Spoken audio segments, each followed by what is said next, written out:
Okay, hello everyone. Here I want to provide a tutorial on how to extend RAM on Realme C67 device. People may choose to extend the RAM on their device for several reasons.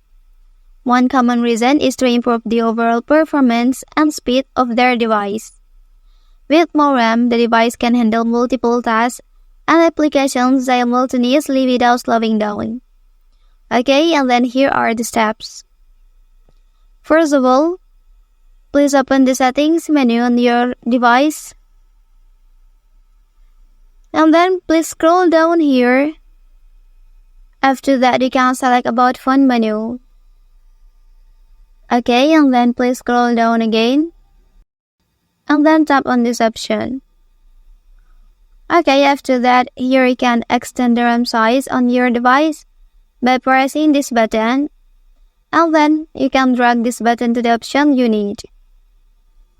Okay, and then the RAM expansion feature will expand your RAM capacity when enough storage space is available. Okay, that's the tutorial on how to extend RAM on Realme C67 device. If you are helped by this video, don't forget to like and subscribe to get other information from this channel.